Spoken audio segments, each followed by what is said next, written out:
Cooperative Alliance Group has launched a new premium lamb offer to farmers as it seeks to capture greater value for its products and rewards.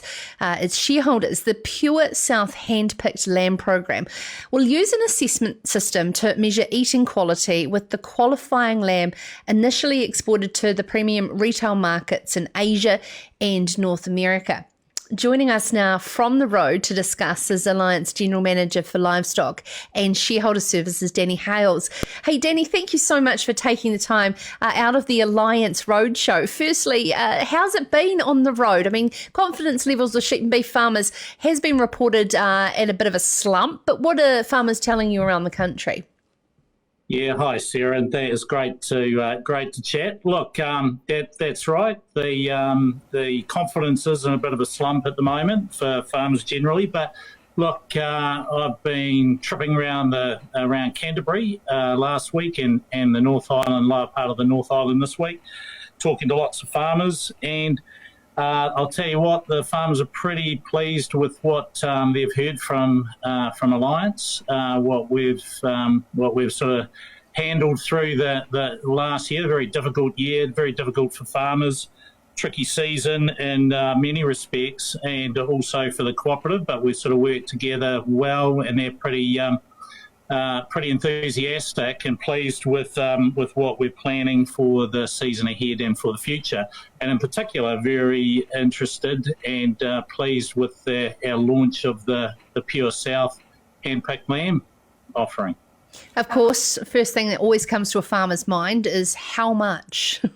And this is with regards to extra on top of the schedule for the selection based on eating quality.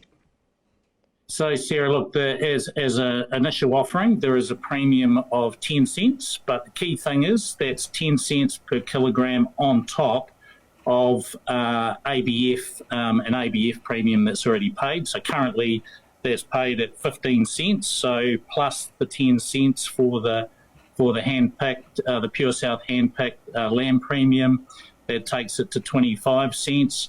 And of course, it's obviously we're targeting shareholders, in particular platinum and gold shareholders of Alliance Group, and so all those animals that are supplied will also be eligible for any other payments that shareholders are eligible for. This is, of course, following the Hamper Beef program. What have been some of those lessons that you've learned from that program that you can apply to the premium program around lamb? Yeah, so you're right. This does build on the hand-picked beef offering that we've had in the market for a while. That's been very well received, and we've got more and more farmers joining the hand-picked beef program. And so one of the key things, I guess, learnings for us is just around getting that feedback to farmers. So making sure that they get good communication, good feedback about the animals that make the grade and those few animals that don't, and so that farmers can then can adjust their program appropriately so they can get as many animals into the program as possible.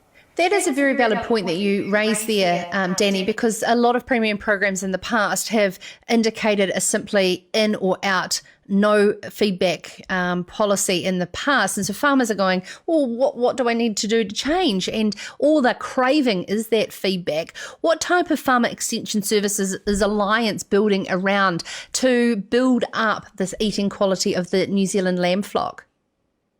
Yeah, so look, I mean, it's a really important part of the program is getting that feedback to farmers so that they can grow in terms of what they're doing in their business to make sure that as many animals meet the criteria. And so we'll be doing the same with the hand-picked lamb, making sure that farmers get that information back, and of course the information, much of the information can only be prepared after the animals have been processed, and so we'll be getting that information, feeding it back to the farmers so that they can adjust their farming system accordingly to make sure that they continue to meet the criteria. And this is where, obviously the continuation of technology and measurability with the use of EID will be able to track back sire lines and grazing forages and things like that as well. So very exciting future ahead. So how much time have you got left on the road, Danny? So we're 10 meetings into 23. So we had a meeting at Masterton today, and we're at Taihape and Fielding yesterday, and over in Hawke's Bay at Bridge Par and Dannyburg the day before. So we will be down heading back to the South Island tomorrow. So we'll be at Blenheim and Nelson.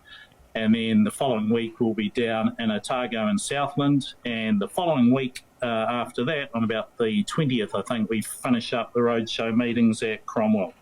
So we've got another 13 meetings to go. Fantastic. So, what a terrible place to end. Now, Dan, sorry, I couldn't quite hear him there. It could be worse. Yeah, it could be worse. Danny, before you go, in terms of pets at home, we've had all sorts. We've had a geriatric cat. We've had a tank full of tropical fish. What is your favourite beloved pets at home and their names and breeds, please? Well, look, Sarah, it's like, I mean, you've touched on a sensitive subject with me. We've lost our old dog, Joe, who lived to the grand old age of 17.